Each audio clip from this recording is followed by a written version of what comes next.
Deixa eu começar explicando o seguinte. Desde quando eu era moleque, eu sempre fui muito fã daqueles seriados japoneses, aqueles seriados com monstros, né? Muitos monstros da atuação japonesa participaram daqueles filmes ali, de Ultraman, Ultra Seven. Também tinha uns mais antigos, né, que não são da minha geração, eu peguei ali o Robô Gigante, aquela coisa toda. Então eu sou fã de toda essa estética, entendendo que ela é uma estética muito específica da cultura japonesa. A cultura japonesa não tem a mesma visão, por exemplo, que os seriados americanos, ou que o cinema americano, de que tudo tem que ser realista, ou de você buscar um certo realismo. Eles têm esse jogo de cintura de entender que aquilo ali é como se fosse um teatrinho mesmo de boneco, então não tem nenhum problema o cara colocar aquela roupa de zíper, né? Aquela roupa de monstro, e o super-herói voa, você vê que é um boneco voando. Aquilo não é um problema. Nunca foi uma questão para a cultura japonesa o realismo. Enquanto que para o mercado americano, a história do cinema americano ela é calcada em outros valores, em outras visões. A gente entende tudo isso aí. E aí, claro, né? Eu tô aqui, como vocês também acompanham aí vários canais falando de críticas a respeito de cinema e tudo mais, e me aparece um monte de crítica empolgadíssima falando super bem do Godzilla Minus One. Claro que eu fui assistir, claro que eu tinha que ir pro cinema ver isso aí, né? E é sobre isso que eu vou falar com vocês hoje aqui. Para quem não conhece, isso aqui é o Cine Lives, a sua opinião completamente sem embasamento, desqualificada de um fã de cinema, de um cara que vai pro cinema e não de um crítico de cinema. Sabe que a visão é diferente, né? Vamos manter isso por aqui. Perfeito? Simbora então. Godzilla Minus One. A primeira impressão que eu tive quando eu comecei a ver o filme, claro, eu peguei infelizmente uma projeção horrorosa. Isso com certeza tirou a minha atenção, tirou a minha boa vontade com relação ao filme. Mas para quem vai pro cinema ainda assim, depois de ver um monte de crítica positiva, eu queria chegar lá e ver um filme que estava realmente botando pra fuder. E não foi isso que eu vi, não. Eu vi um filme que sim, tem toda essa questão da cultura japonesa que eu acabei de dizer, em que realmente aquilo não é feito para ser hiperrealista, não é feito para funcionar como o sistema americano é. Agora, eu vejo que a empolgação das pessoas com esse filme, ela tem muito a ver muito mais com um pouco disso que eu estou dizendo, justamente porque, como ele não tem toda aquela carga de efeitos especiais de computador, né, que hoje em dia o cinema americano se vale muito e que enche o saco. Tem filme que eu vou assistir no cinema, esses filmes de super-herói, filme que tem alguma coisa a ver com espaço, com, enfim, heróis em geral, a gente vê, parece que está participando, parece que está assistindo um desenho animado, na verdade, né? Hoje em dia os desenhos animados 3D, então você está vendo mais uma animação, uma participação ali de um personagem de carne e osso, alguma coisa assim, mas isso incomoda. Então o que eu percebo é que para todo esse pessoal que passa o dia vendo filme, que assiste cinema profissionalmente para dar uma crítica, para falar alguma coisa sobre aquilo ali, é insuportável mais você chegar e assistir um filme que você vê que é um desenho animado. Não é um filme que tem uma preocupação artística a mais. Ninguém mais está preocupado a fazer, por exemplo, o que aconteceu com Guerra nas Estrelas, né? Ou Alien, se não me engano foi o segundo Alien, né? Ou foi o terceiro, enfim, que foi feito com um bonecão ali, tipo marionete, estilo japonês justamente. Aquilo, por incrível que pareça, fica muito mais realista, fica melhor de ver no vídeo, incomoda menos, né? Então eu acredito muito nesse tipo de coisa, e é claro que todo mundo que está cansado disso, quando viu esse filme aqui, Godzilla Minus One, se sentiu aliviado, descansou a vista, porque é realmente um filme que usa muito menos efeitos de computador e muito mais efeitos práticos. A gente vê que ainda é aquela quase que a pegada de um seriado japonês raiz, né? Aquela roupa de monstro e tudo mais. A gente vê que é uma pessoa que está utilizando aquela roupa de monstro, mas aquilo está sendo feito com uma pessoa que tem a linguagem, que sabe trabalhar com aquilo. É claro que existe uma modernidade nisso tudo ali, não é uma coisa jogada como seria antigamente um seriadão japonês de televisão, né? É uma coisa bem feita, é bacana, ok. Descansa a visão de quem estava assistindo, sei lá, o Godzilla americano, por exemplo. Agora, daí para dizer que o filme é fantástico, como eu vi, o melhor filme do ano, outras pessoas disseram, não dá para mim isso aí, certo? É um filme que tem muito mais erros do que acertos, se a gente for olhar dessa maneira. Se a gente for olhar, não, como um filme para mera diversão, que faz parte, como eu disse, desse contexto cultural japonês, foi ótimo, é um filme que eu adorei ver, adoraria ver, por exemplo, numa Netflix, alguma coisa nesse sentido. Agora, ir para o cinema, dizer que é o melhor filme do ano, né, ganhar Oscar e tudo mais, eu acho que foi muito mais um alerta ou uma mensagem para o mercado americano daquilo que realmente está acontecendo com o próprio público, está cansado de tanto efeito visual, do que propriamente um mérito do filme, né, que não é para tanto. Eu acho que é um filme legal. Tem uma cena do filme que eu acho incrível. Essa cena valeu o filme, que foi a cena da explosão atômica, ou do raio atômico dele na cidade, tá?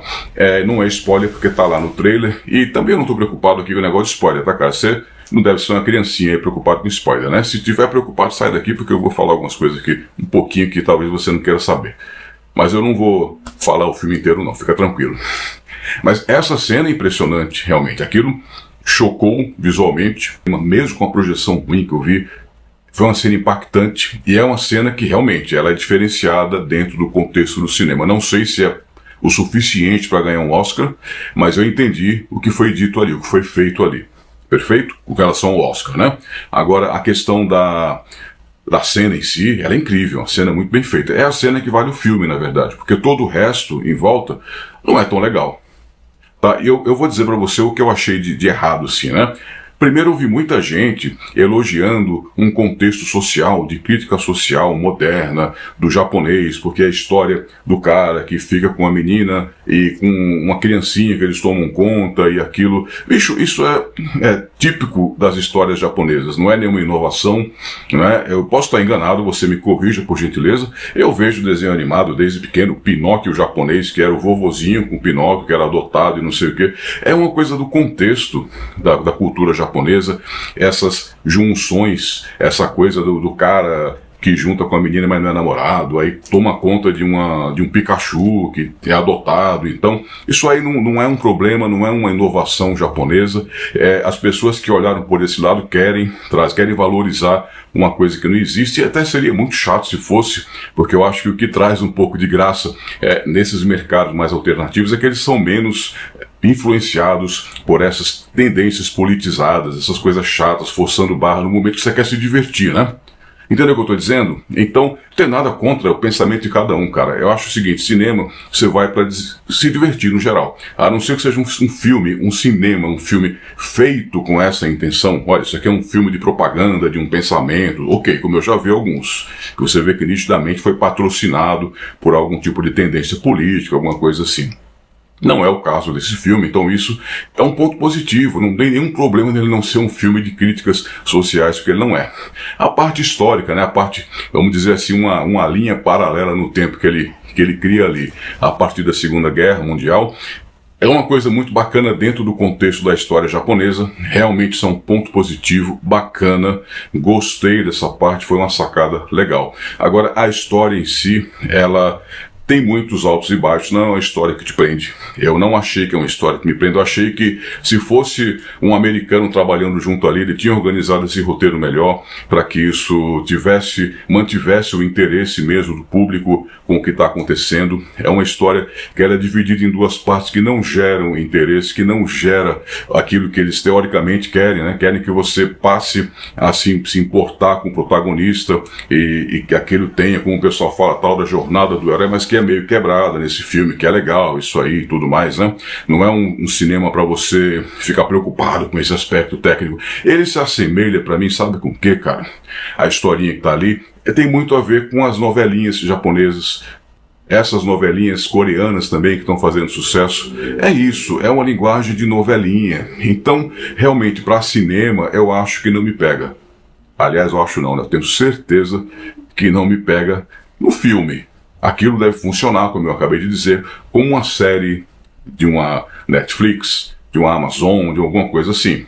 Agora, para cinema, fica uma história muito lenta, é uma história baseada em discussões de sala de jantar que não não condiz com a intenção do filme, a história do filme, a intenção de ser algo sobre um grande calango que invade uma cidade e toca o terror ali com a cidade, né? Então isso para mim não bate com essa historinha. Apesar de ser muito simpática, a historinha de gerar algumas cenas muito divertidas, muito bem sacadas, eu acho que tinha que ser uma historinha mais dinâmica. Eu mesmo, sem ser roteirista nem nada, eu pego aquela história ali, ó, imediatamente eu corto ali na metade, passo uma parte do meio para o começo, transformava aquilo ali numa coisa muito mais dinâmica, muito mais interessante para a gente curtir a história do calangão gigante, né? E também a parte mais da ação contra o Godzilla, de como que eles vão fazer o bicho, como que eles vão lutar contra o bicho e tudo mais, também não passa muita veracidade, o que, ok, como eu disse, tem a ver muito com a cultura japonesa, isso aí.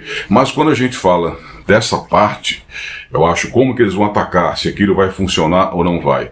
De fato, aquilo não teria a menor chance de funcionar como está ali. O plano que foi armado, a maneira que foi colocada para eles ganharem daquele bicho, e isso tira um pouco da graça da coisa, porque tudo bem que o bicho tivesse um zíperzão aparecendo atrás, tudo bem que, sei lá, o personagem fosse completamente verossímil, não é o problema. O problema é a solução dada não te convencer de que aquilo seria possível, né? Pelo menos a história tem que ser boa. Então, eu realmente não entraria por aí, tá bom? Bom, vou dar uma nota pro filme, também não vou me aprofundar mais do que isso aqui não. Eu acho que o filme nota 7 é um bom filme para quebrar aquela coisa dos paradigmas do cinema americano. Isso é legal, sempre legal. Que bom que um filme independente que conseguiu espaço em salas de exibição, que conseguiu uma forte campanha, conseguiu um hype legal, talvez induzido, não sei, não sabemos, mas foi um filme que, por esse sentido, poxa, chutou bundas por aí, vale a pena ser assistido. Ok, eu só gostaria de tirar da frente dele aquele hype. Não é um filme pra dizer, puta que pariu, que filmaço, não. É um filme bom pra cacete pra quem curtiu tudo isso, pra quem passou a infância vendo o filme do Ultraman. É um filme que vale a pena ser visto, e dentro desse contexto desses filmes novos que o Japão faz, eu acho que é um dos melhores, com certeza. Isso aí a gente não vai discutir, não. Apesar de todo o valor que tem essa cultura japonesa e de eu ser muito fã dessa cena, desses seriados japoneses que criaram imaginários pra gente que curte cinema e tudo mais, eu preciso dizer que existem filmes americanos que fizeram muito melhor essa homenagem do que o próprio Godzilla Minus One. Né? Então a gente tem que lembrar disso para colocar num grau de comparação, como por exemplo Círculo de Fogo. O primeiro é genialíssimo e faz uma homenagem a isso aqui, com todo aquele aparato americano e tudo mais, mas funcionou, foi bem feito, foi feito de forma respeitosa, sem encher o saco com parte de efeito especial desnecessária, funcionou, não cansa de ver, é um filme artístico inclusive, vale a pena, se você não viu ainda, fica a dica aí, assim como também Gigantes de Aço, que é um filme menos legal do que o Círculo de Fogo, mas também muito bom, que tem essa parte de homenagem a esse imaginário japonês feito por americanos. Então, ou seja, não é simples assim quanto o filme americano é merda, o filme japonês é genial, porque... Não é isso aí, ok? Agora, com certeza, todos os méritos e pontos para Godzilla Minus One, especialmente pelo baixo orçamento, todo mundo citou isso, com esse baixo orçamento foi feito milagre, né? Justamente por talvez os profissionais envolvidos quererem fazer aquilo ali, terem algum tipo de interesse artístico de fazer aquilo, e também pelas soluções mais de efeitos práticos. Eu acho que a estrela do filme é essa. Se eles tivessem mantido o foco na coisa do Godzilla, do ataque, na ação, tivessem reduzido um pouquinho a novelinha japonesa, ou terem incorporado melhor isso, a ação, e isso seria realmente um filme fantástico dentro daquilo que a gente espera realmente dessa cultura japonesa. Não foi feito assim, eu até entendo por quê. Foi feito pensado no mercado japonês, e para o mercado japonês é isso aí mesmo. Perfeito? Então, pra gente que tem aí uma cultura de cinema mais ocidental e tudo mais, fica essa, não é uma falha, mas fica essa expectativa que não vai ser nunca atendida por esse tipo de filme. Então eu entendo tudo isso, é por isso que eu digo, um filme muito bom, fica a minha notinha 7 ali por causa disso, porque é um filme que não tem o ritmo que a gente está acostumado para curtir uma aventura desse tipo, só por isso. Bora simbora então. Godzilla -1